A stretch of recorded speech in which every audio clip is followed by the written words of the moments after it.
Okay, let us pray. Miriam, we want to pray. Okay. Oh God, thank you for this day. As we're going to start this program, may you guide and protect us.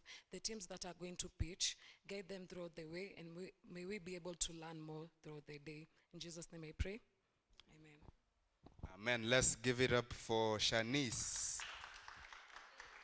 Amazing. So my name is Melvin Kyoko, and I'm going to be the MC for today.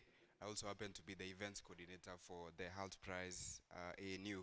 So to start us off, I want to welcome none other than John Giller himself to give his opening remarks regarding Hult Prize here at ANU. So let's give it up for John Giller. You can do better, you can do better. This side, you're not clapping. Are you alive? Thank you. Thank you, Melvin. Yes, so I think for the guests, my name is John Giller. I work here at Africa Nazarene. I was also a student here. And I'm very happy that Hult Prize is back again at Africa Nazarene after the break, COVID break. So I'm very excited and happy that Kate has managed to organize us, and we are starting again. So this is very, very good, and thank you, Kate. I don't know where Kate is. Yeah, thank you so much for the work that you've done. So we started, just a brief of Hult Prize. We started in 2015, but I think Hult Prize itself started in 2009. But I'm not going to talk so much about that. So in 2016, we had a team that was called Taka Smart, and they went to Dubai to represent us there in the regionals. During those days, we only had 5 regionals, one in Dubai, one in Shanghai, 2 in the US, and 1 in London. So that is the time that we started, and Taka Smart, they did quite well at that time. I think the challenge then, I can't really remember, but theirs was something to do with recycling. So basically, Hult Prize is about challenging you, young people, to provide solutions to some of the pressing challenges in our communities, in our society. And so there's nobody else who is going to come and help us with our problems. It's us to invent solutions to those problems. And actually, when you look at a place like Kibera, and not so much that can change in Kibera unless the people of Kibera change Kibera. And there's billions of dollars actually that have gone to Kibera, but you can barely see the change. And that is because the Western world or the Chinese cannot come to actually solve our problems. We are the ones who are supposed to solve this problem. So I'm very happy for the few teams that took up the challenge. This year's challenge is probably regarded as the most difficult challenge. I know most university students are really not understanding because maybe we just thought fashion is just something that is simple, but if a challenge is posed in fashion, then it becomes quite challenging. But I'm very grateful for the courageous students who have taken up the challenge. So thank you so much for coming to pitch today.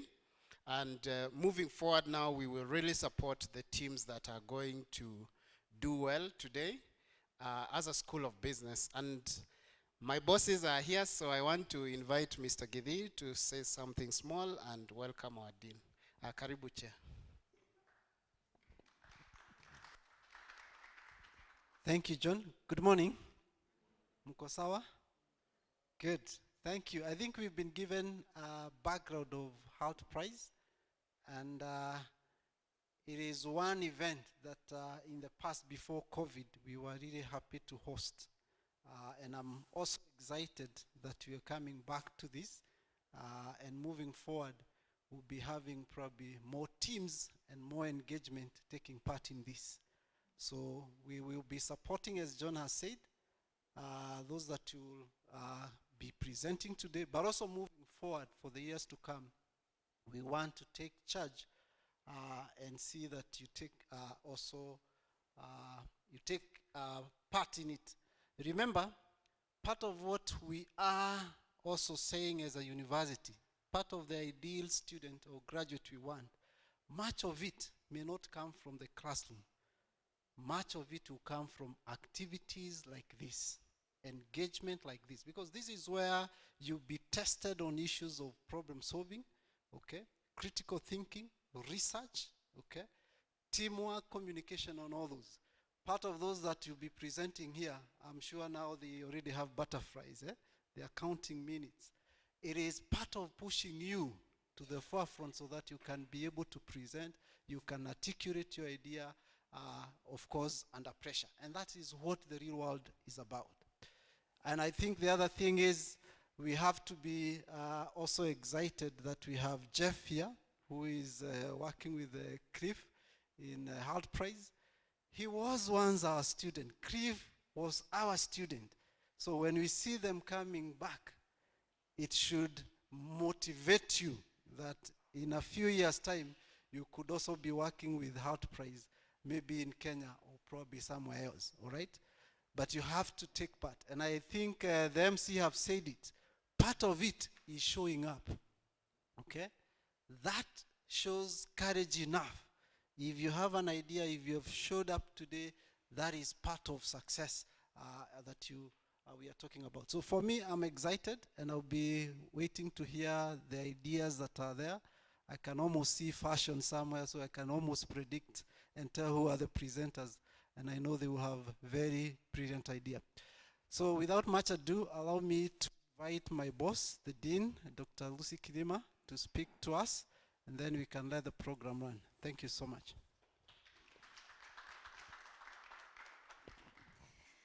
Okay, thank you, Mr. Ngira, thank you, Chair, Mr. Githi. Let me say that I'm really excited for this time and this moment, even as I appreciate all of us that are here today. Taking the courage to come forth, to take up something that is challenging your abilities and your competencies is something that many of us do not want today. And I want to appreciate you, the event coordinators, and you that has decided to take a step that you may be part and parcel of this attempt to see the outcome of it. I will say that in this life, it is always very important to take a step. It is very important to have that courage, even to test your abilities and skills. Sometimes you'll find that today many of us want to do things that are not challenging, and maybe like doing things that are copying and pasting. But I will say that the world out there is waiting for solutions and answers from us. Actually, out there, people are waiting for somebody who can tell them, this is it. That this problem that you have, I can solve it. That this issue that is disturbing, I have an answer for it. And this is the reason why we even do not have very many scientists. We have so many issues troubling people because many people do not have the courage to take the step to do something. Problem solving, like the chair has said. And the focus of the university, now you can see we have competencies that we want to achieve to ensure that we have an all-rounded person that can go out there and not get frustrated looking for a job, but you can go out there and become an answer to the society and the entire world. I will say that I want to appreciate our students who have gone before you, who have taken the courage to become problem solvers. We have one of our students called Lona Ruto, who was in our School of Business, and she's running a company that is called EcoPosts. What did she do? She went out there and decided not to look for employment, but seek to solve a problem of the plastic paper bags. So remember, we had a lot of plastic wastes. And she went out in the compost pits and all over in this Nairobi region, picking up the plastic bags and the plastic wastes. And now she's producing the posts, actually instead of the kind of wood posts. And she's producing very many things. And now she has a company. And immediately she started doing that, solving the problem of the, let me say, the plastic wastes. Many organizations came in to support her. NGOs, donors. And now she has a very big established company in this country. She is the CEO. You can imagine. CEO of a company, just because she sat and asked herself, what is that I can do? What is that problem that I can tackle? What is the issue that I can give a solution to? And so I want to encourage you this morning that you that is here, burn your midnight oil, crack your mind with ideas so that you win. I'm sure you are beginning a race that you want to win. You do not have intention to fail or to be disqualified today. I trust that you will break through and prevail. What you need is to think and rethink. Put energy, spare time, research, consult, things like that. Move out and seek help from others. For example, the lady I'm talking about is joining us today in the afternoon. She is a member of our School of Business Advisory Board. Actually, she's the chair now. Our student who is doing well out there. You have people that you can consult to help you also in such. Because our joy will be that ANU, our team is going to win. That will be our joy. And we are ready to help you in any way to ensure that you win. We are ready to support you. We are ready to advise. We are ready to connect you to anybody who can help you out so that you can prevail and succeed. So I want to say that this is a good gesture from all of you, the teams that are going to compete today, trusting that those who will prevail will also take time to ensure that in the next step, you become the best. And I want to appreciate our judges that are here. I want to say thank you.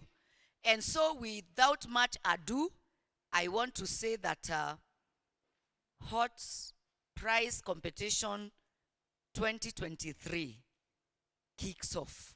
Thank you. Thank you so much, Dean. Let's clap for her better. Thank you, Dean, faculty, and everyone else who has joined us today. So the next person I want to introduce is none other than the Relations Manager for Hult Prize here in Africa. He is Jefferson Mongolo, and let me just give you a story of Jefferson. When I joined this school, I think he was the president, and for sure, I've never seen such a president till today, because I've been in the school for some time. So he's a very good leader, and he's a very good speaker. So I want us all to give him a round of applause as he comes on stage. This side, I don't see why you're not clapping. You're welcome. Thank you so much, Melvin, Mr. MC. How are you guys? I am so happy to be here, my alma mater. I graduated in 2017, a student leader. I participated in Hult Prize. John Gila, Mr. Gidhi here were my mentors. I think Dr. Lucy Kirima, I think you had just joined the faculty. Yes, that was the time. And I stand here with a lot of nostalgia. So many memories. And I myself, when Hult Prize first started in Kenya, 2015, I think John Gila was the first campus director, right? And I was a participant, and I was seated right there. And my team came third. the team of who is currently the regional manager for Africa Hult Prize, Mr. Cliff Nyakundi, came second. And of course, Taka Smart came first. And they went to Dubai. Now, little did I know, I was so oblivious to the fact that one day I'd be back here, you know, talking to you as a member of staff from the foundation itself. Very oblivious. And it just goes a long way to say, you know, as Mr. Gidi mentioned, these extracurriculars are the things that open doors for you. University is here. Of course, as a bare minimum in society, you need to be educated. But what more value are you offering over and above the degree that you have? I do not know whether it was Mr. Gidi. There's a lecturer back when I was a student from the Faculty of Business who mentioned, if you throw a stone in the street, chances are the person you hit is a degree holder. So what more are you doing to add on to your skills, to network, and you know, to be of more value to society other than just saying, I have papers. And platforms like Hult Prize are not to be taken for granted. And not just Hult Prize, all other extracurricular activities that are offered to the student body in various ways. And every time I get the opportunity to stand in front of students, I always preach the fact that you should, at a bare minimum, get your grades and get your papers. That's a bare minimum. But over and above that, university isn't all just about going to class, going to the library, going back home, finishing your assignments, and you know, doing your exams. University is supposed to open you up. Let's call the learning an excuse. But while you're at university, your real job is to open up your mind, meet different cultures, interact with different people, see different opportunities, and start opening doors for your future. The reason I preach this is because I'm preaching the water I take. I'm not preaching water and taking wine. And I stand here with nostalgia because the last time I was on this podium, I wasn't a student, I was an alumni, but I was an MC, like Mr. Melvin here. And we were launching the Associate Student Scholarship Fund. We had begun it when I was in student council, and then the next government saw it through. I don't know whether it's still going on. I hope it is still living. And these platforms, emceeing, entrepreneurial competitions, are what open doors. So I myself, I was a marketing major. I was the chair of the Marketing Students Association. And during a career week, I emceed. And some of the guests from corporate that had come, somebody was the director of the International School of Advertising, where actually people in the industry teach the courses that the different specialities that are there in advertising in Kenya. And she saw me MC, she saw I was a marketing major. I talked to her on the side. I won't go into that story, but I got a small scholarship for doing a professional course in advertising. I was taught by people who work in that space, and one of them hired me, the managing director of Scan Group, one of the biggest advertising agencies in East Africa. So what am I saying? That door did not open because I got an A in my marketing units. That door opened because I put myself out there. Somebody saw me, I networked nicely, I took advantage of the doors, and then the papers were bare minimum, because when I went for my interview, the MD, Sarah Katuse, just asked me, where are your papers? Okay, here they are. Okay, bare minimum, formalities, formalities. She didn't even ask me so many interview questions. In fact, she was doing it as a formality. And then she told me, I know you from class, I already know who you are, I've interacted with you, so where do you want to work, which department? Long story short, 5 years later, I've worked in 3 advertising agencies and Hult Prize Foundation. Hult Prize, how is my Hult Prize story to date? It started with Impact Week, something the School of Business started. So there were design thinking experts that used to come from Germany and overseas, and they become coaches, and Mr. Gidi here and John Gila and other faculty members were our coaches. We learned design thinking and everything. We applied those skills in Hult Prize when the competition came. Of course, I mentioned I was third. Cliff's team came second. And then eventually, you know, you go back to your life, because if you don't win and the first team goes to Dubai, you get a reality check. You realize I have homework, I have class to do, I have other things. Maybe you've spent your own money in making a prototype and all that. It's a huge disappointment. But you don't realize how that impacts your life 5, 6, 7 years down the line. You know, just putting yourself out there and trying things, learning new skills. Because eventually I graduated, I got my degree, I started working. Cliff went on to intern with Hult Prize. Eventually he rose the ranks, he became the regional manager for Africa. But since I was in touch with the Hult Prize community, you know, I remained a mentor. I joined something at Hult Prize used to be called a community builder program, where if you've gone through the program, you mentor others behind you, universities and all that. Since I was a student leader, it was natural for me, so I used to just talk. Mr. Ebuka is here. I remember some of those initial trainings we used to go to universities, Daystar. He would come, you know, and he would, you know, perform his talent there as a comedian.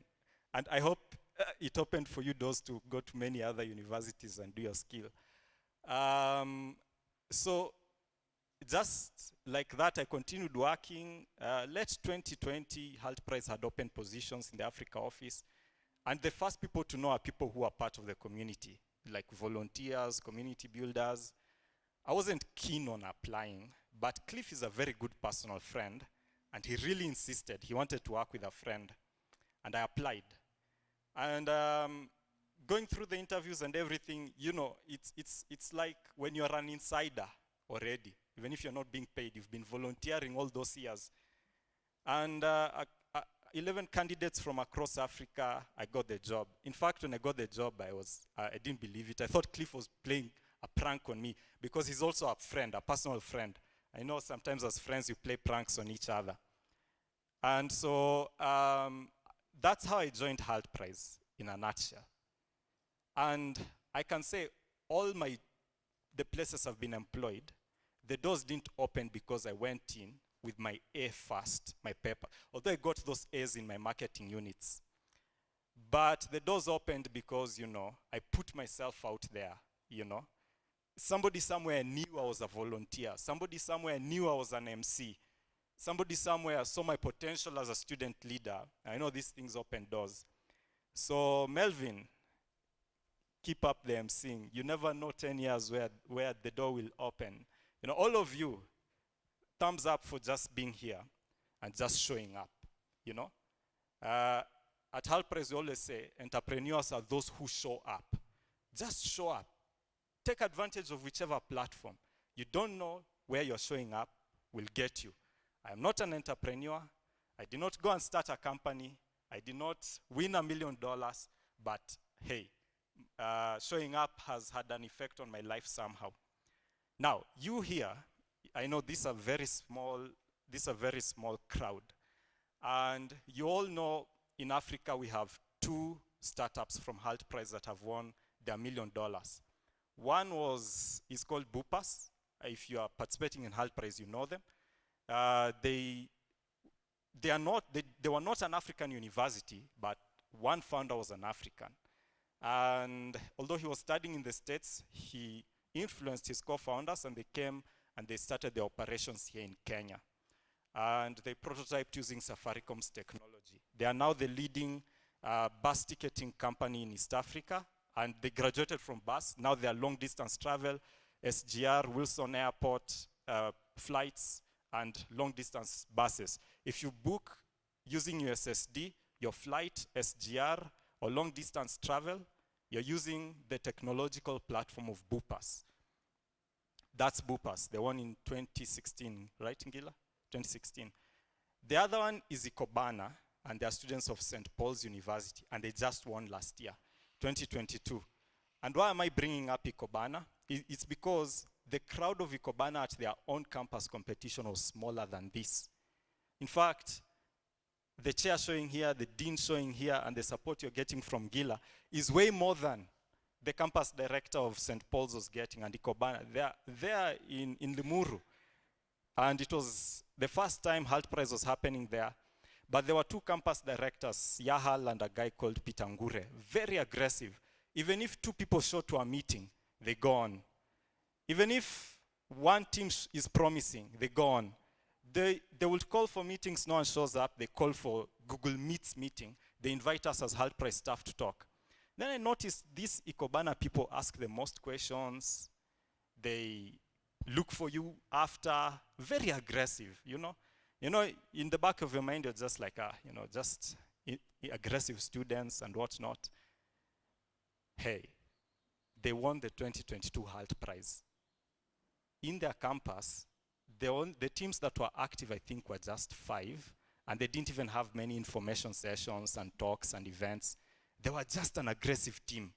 They just saw a platform, they utilized it, they reached the global finals, they won the $1 million. Who's to say you can't do it?